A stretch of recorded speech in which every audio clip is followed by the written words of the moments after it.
Develop critical thinking, questioning yourself, don't mug up. तो processor इतना काम करना चाहिए कि अगर उसने कुछ पूछ लिया तो हम सिर्फ खड़े ना रह सके, हम उसका अच्छा जवाब दे सकें। Law students read a lot, so start from no matter what you are preparing for. अगर तुम एक लॉ स्टूडेंट हो जिसको स्कूल के बाद LLB करनी है और या तो फिर क्लैट की प्रिपरेशन करनी है, तो उन दोनों लोगों के लिए ही ये इंपॉर्टेंट टिप्स है।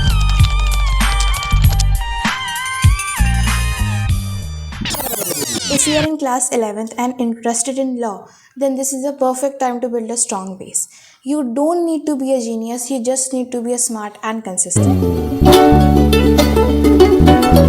So, hello everyone, this is Shreya Pandey, a student like you all guys. So, if you are pursuing humanities in your 11th standard, then man, you have a great ability. तो तुमने humanities इसलिए choose की होगी क्योंकि तुम्हें law करना होगा, CLAT का एग्ज़ाम देना होगा, PCSJ का एग्ज़ाम्स देने होंगे, या तो फिर तुम्हें सिविल सर्विसेज एग्ज़ाम देने होंगे, मतलब UPSC क्लियर करना होगा, मुझे पता है। बट तुमने ह्यूमैनिटीज़ चूज़ की सोसाइटी के प्रेशर को हटा के। मुझे पता है आजकल के जहाँ भीड़ जा रही है JEE और नीट में, तुमने ह्यूमैनिटीज़ चूज़ करी जस्ट बिकॉज कि तुम्हें अपना करियर देखना है।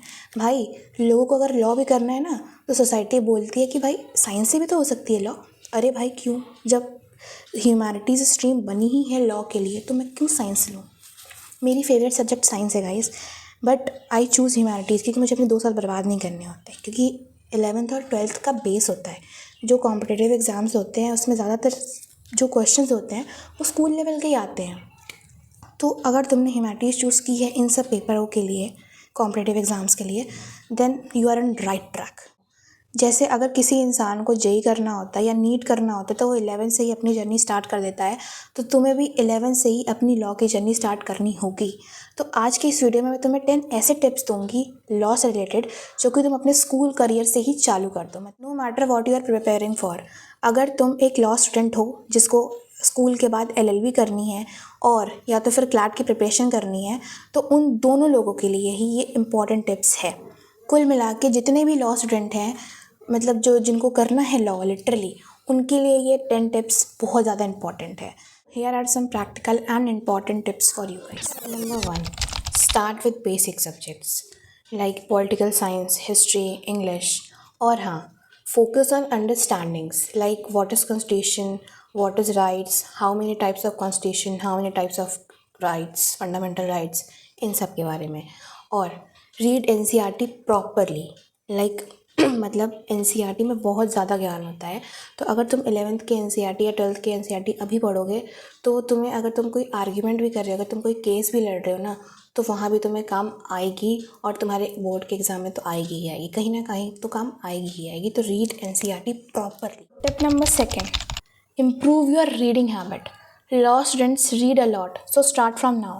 देखो इसमें क्या है ना, लिखते और पढ़ते ज़्यादा है, मतलब तुम्हें यहाँ पे चीज़ें याद करनी होंगी, और जब तक तुम बोलोगे नहीं, जब तक तुम नई नई चीज़ें पढ़ोगे नहीं, तुम्हें नई नई चीज़ें के बारे में पता नहीं चलेगा, तो इसका कोई फ़ायदा नहीं है, ठीक है।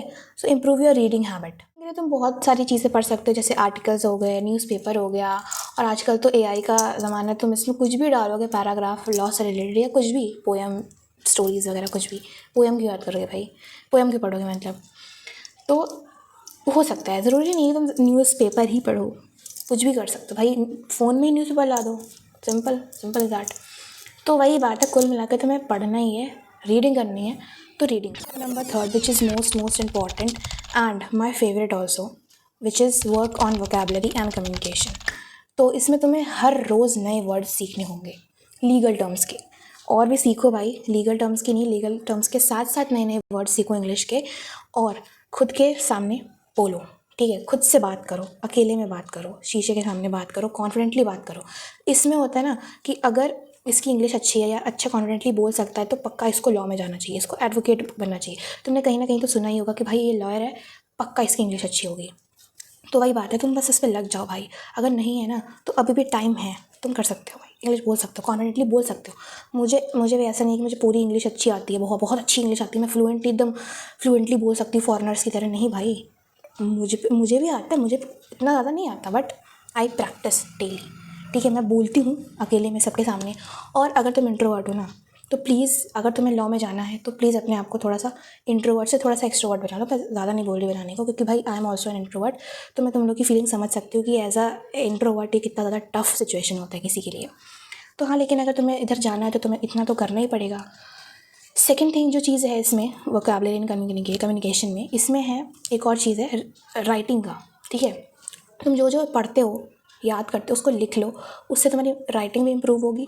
और क्या है ना कि 12th में तुम्हें थ्योरी बेस्ड एग्जाम देना पड़ेगा, क्योंकि तुम लोग ने ह्यूमैनिटीज़ परसी की है, तो थ्योरी बेस्ड एग्जाम में तुम्हारी राइटिंग ज़्यादा वैल्यू करेगी। क्योंकि 10th तक तो ऐसा था कि तुम अगर सही लिखे हो तो ठीक है भाई, क्योंकि साइंस मैथ्स जैसे हार्ड सब्जेक्ट स्टफ होते हैं तो उसमें नंबर दे देते, दया कर देते। बट अगर ये तुम्हारी पूरी ही की पूरी थ्योरी सब्जेक्ट्स है तो इसमें राइटिंग का भी बहुत बड़ा रोल होता है। तो improve your writing also. 4, develop a habit of reading about current legal and social issues, follows news related to laws, court cases, rights.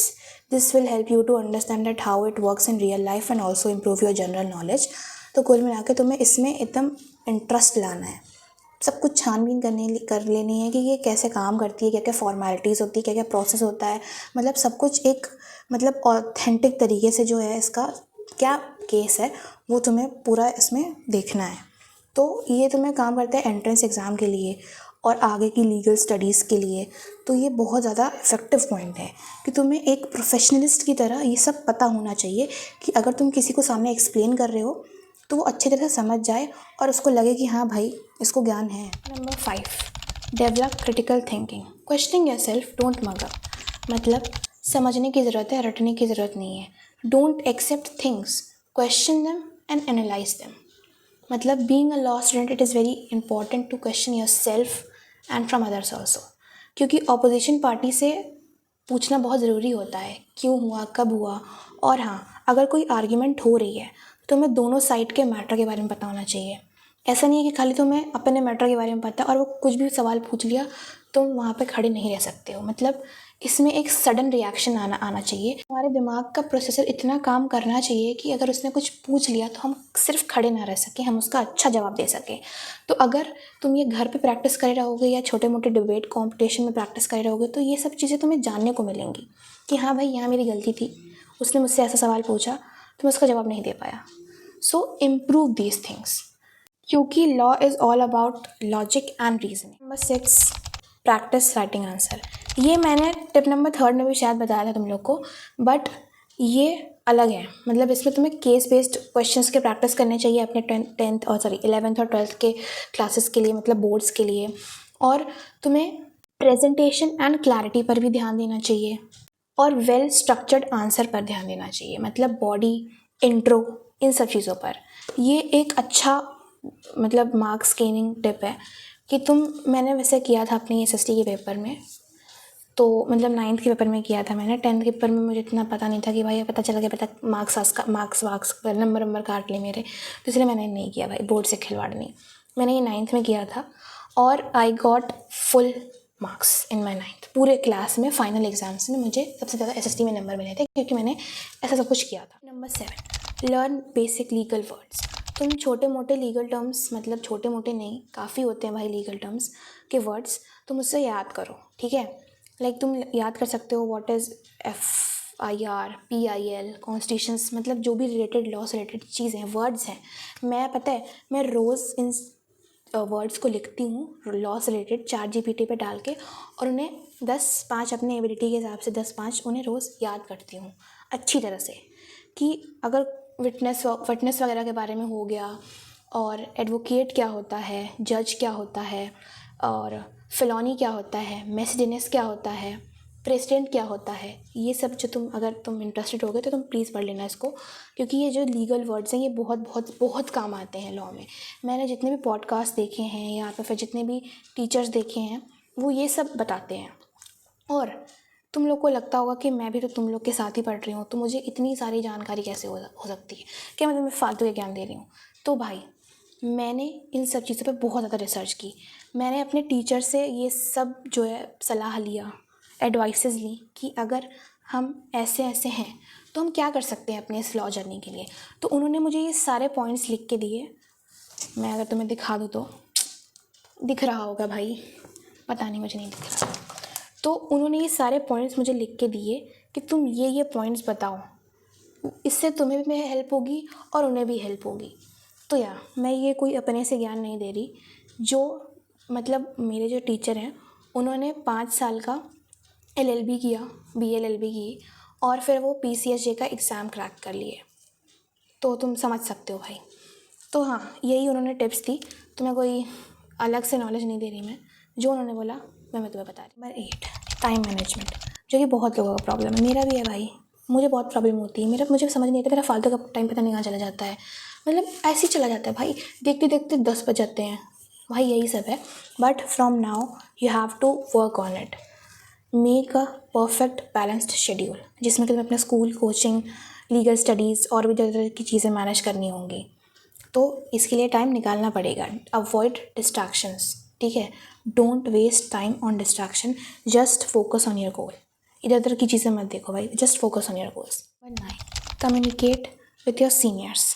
अगर तुम्हारे पास कोई ऐसा सीनियर है तो प्लीज़ उनसे जाके कम्युनिकेट करो, जानो कि क्या होता है, या तो फिर उनसे जो ये कर रहे हैं या जो कर चुके हैं, क्योंकि वो तुम्हें इसकी रियलिटी बताएंगे, इसके पीछे का सच बताएंगे कि क्या सही में ऐसा सब होता है, क्या सही में ये टफ़ है या हार्ड है, मतलब ईजी है।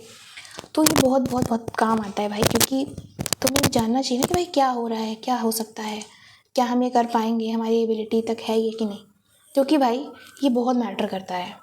और अगर तुम्हारे पास ऐसा कोई गाइडेंस देने वाला नहीं है, तुम पॉडकास्ट दे सकते हो, या मतलब ऐसे वीडियोस दे सकते हो टीचर्स का, जो ये सब चीज़ें बताएं कि ऐसा क्या होता है वहाँ पे, क्या ये सही में सही है, तो तुम प्लीज़ पॉडकास्ट देखो, it will very very very help you. Last tip number 10, believe in your self believe is very very very important. Don't think that law is very tough, just stay confident and positive.